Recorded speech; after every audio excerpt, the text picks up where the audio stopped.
Hey y'all, it's DJ and I'm back with another video. And God will not let this word leave my spirit. No clear vision needed. I don't know who came up with this lie that if it doesn't make sense, it's not God. That if it's not easy, it's not God. That if it don't just happen at a drop of a hat, drop of a dime, it's not God. I don't know who came up with this lie that if it comes with some form of toiling or suffering, then it's not God. But I want to bring y'all this word today. God is saying no clear vision needed. Just because it's not clear where you're going, how you're going to get there, what's going to be on the other side, does not mean that it's not God. If it's requiring blind faith, that is only a direct correlation to the magnitude of the blessing, to the magnitude of the promise, to the magnitude of what it is that God plans on doing. I really feel in my spirit that a lot of people have not moved, and I'm not saying a physical move. I'm saying move in the sense of move on what God told them to do, whatever that may be, because they feel that they have no clear vision. They feel like they see no clear outcome. Just because it's God doesn't mean that it's going to make sense.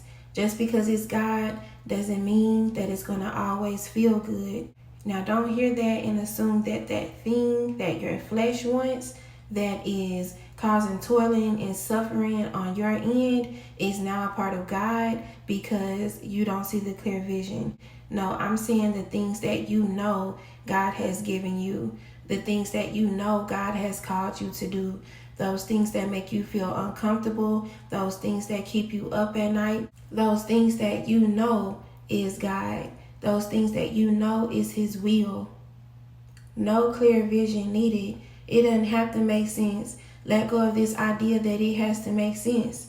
Let go of this idea that you have to have a job. Let go of this idea that you have to have income. I don't care what it looks like. I don't care what it feels like. I don't care how silly, how foolish you feel. If it's God, how can you go wrong? If you know it comes straight from the throne, how can you go wrong? Even if you do what He called you to do, and now you're behind on your rent, now you can't pay your car note, now you're wondering who you can call and ask for something. Well, guess what? Did it really go wrong if those instructions came from the throne? Or does it just appear to not be working out in the physical? Everything could be falling apart in the physical. Everything could look a complete mess in the physical and be all in divine perfect order and timing in the spirit.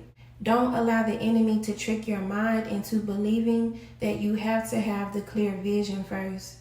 Don't keep sitting back saying, well, God, I'm not going to get started because I don't even know how it's going to end. God, I'm not even going to jump out there because you haven't even showed me how it's going to end. God, I'm not even about to bother trying to gather the details because I don't even have the provision yet. God, I'm not even about to even put my mind on that. It's already so much on my plate. I would think about it. I would begin planning once you release the provision. What if God has not released the provision because you don't have those details? What if God hasn't released the provision because He's waiting on you to release that false sense of comfortability, saying, once I know what God is doing, then I'll trust Him. Once I know what's around the corner, then I will believe. It's crazy how the enemy will be playing on our minds with so much anxiety, worry, and stress. And you laid up in the bed talking about, oh God, I can't see what's around the corner. I can't see what's on the other side. We think that we can overthink our way into having a full view. We think that we can overthink our way into knowing exactly how God plans to work it out, exactly how it's going to go, exactly what we're going to need. We think we can overthink our way into knowing the exact speed bumps, road bumps, blocks that we're going to face, at what time, the temperature that it's going to be outside, what we going to have on. No.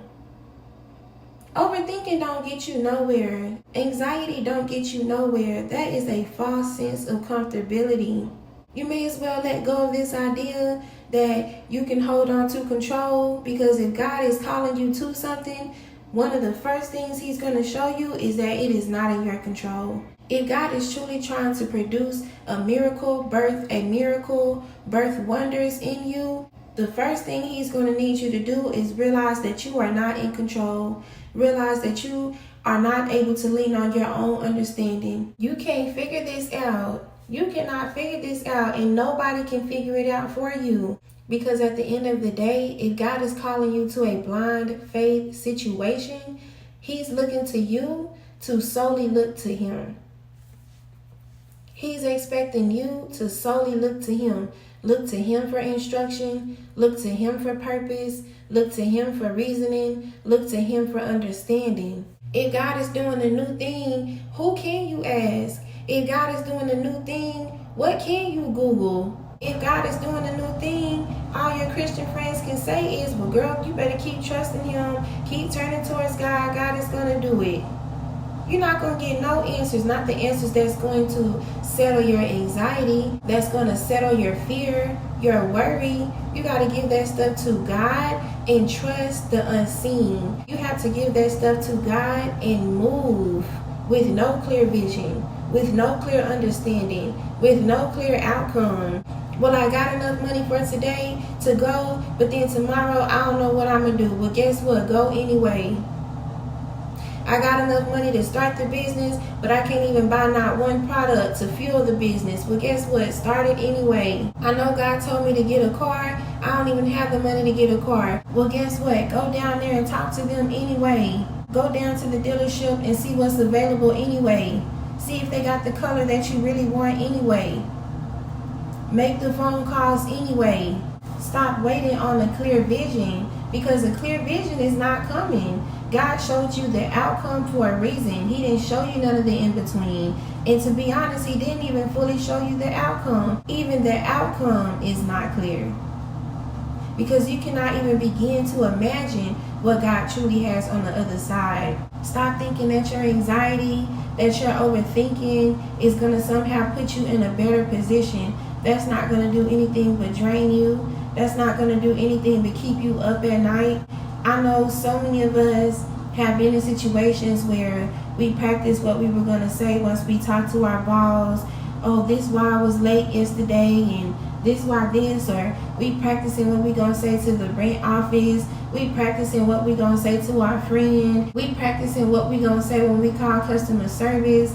You all in the mirror trying to think about what you going to say, and you so crazy. Look, we so crazy. We responding for them. You don't know what them people going to say. You don't know how that conversation going to go. But this false comfortability that anxiety gives you, that overthinking gives you, have you thinking you got the whole, you walking into that office with the whole conversation played out. And then you end up having the conversation and nothing you thought was going to be said is said. In fact, they said, oh, it's fine, don't even worry. It's fine, don't even trip. Oh, that was already taken care of. And now that's 4 hours of sleep that you could have got the night before. That's 4 hours of mental peace that you could have had if you didn't try to go ahead of God. If you didn't try to go ahead of time, piecing things together, trying to make sense of things. Stop believing that you can make sense of what God is calling you to do. Stop believing that you can make sense of the provision, of the timing. Yeah, okay, it doesn't look like it's the right time. That's because it's a God thing. It don't look like you got enough money. That's because it's a God thing. It look like it makes utterly no sense. Yeah, because it's a God thing. It don't feel comfortable because it's a God thing. It don't add up because it's a God thing. Everybody is speaking against it because it's a God thing. It's going against what you feel like, what you believe would be the best thing to do because it's a God thing. Stop thinking, oh, it's not working out. Oh, they told me no the first time. It's not God. Yeah, it is. When did God say you would never hear a no before you heard a yes? When did God say all I need you to do is just try one time? When did God say that? Then as soon as you hear a no, as soon as it look like it's not working out, as soon as you see your bank account back on zero, then you want to start calling people, then you want to start thinking, well, dang, no, it wasn't God. Yeah, it was. It was God. Because God will do it right on $0. God will do it in your account in the negative. God will do it with a 350 credit score. Stop thinking that just because God called you somewhere and it looks like a foreign, strange land, that it wasn't him. Is that what God told you to do or not? Did God tell you to do that or not? Was it you or was it God? If it was God, it don't matter what it looked like. No clear vision needed. Quit checking your bank account waiting on the perfect time. Look towards God. Quit checking your credit report every day. Look towards God. Quit trying to see how you can tweak your resume. Look towards God. Take heed to his voice. Take heed to his instruction, because if not, you can make the process a lot longer than it had to be. Let go of your fear. Let go of your anxiety, or you can make the process a lot longer than it had to be. Stop looking towards men. Stop listening to men, or you can most definitely make the process a lot harder than it has to be. Because imagine God speaking a word and you're anxious, you're overthinking, you can't even properly rest at night. How many times have you been so stressed out about the outcome of a situation? Stressed, tired, face breaking out, you can barely eat, you don't want to talk on the phone. That's all you can think about. Is it going to work out? How? How can it work out? How? Every opportunity you had to get in the mix, to put your hands to work, you couldn't. You weren't allowed. You weren't able. And that just made you more stressed. That just made you more worried. Then all of a sudden, then people call you and they say, no worries, we dropped this, we changed that, that's fine. This is no longer a concern. And now you sitting back feeling silly like, dang, I could have went to bed. I didn't even want to eat. I could have ate. I could have been around the house chilling, laughing. But the enemy caused you to believe that anxiety, that overthinking, that worry is a sense of comfortability. It's not. It's warfare. It's extra toiling. It's extra stress. It's extra struggle. It's not needed. Stop thinking that in order to get started, you have to have a clear vision. You have to have a clear view of the outcome. And if you're in the middle of jumping out and it seemed like the minute you did, all hell started breaking loose, don't go back. Don't get discouraged. Don't second guess whether or not it was God, whether or not it was you, when you know it wasn't. And keep trusting him and keep looking towards him and keep believing. If God spoke a word, that was all the confirmation you needed. Because if God spoke a word, it shall surely come to pass. No clear vision needed.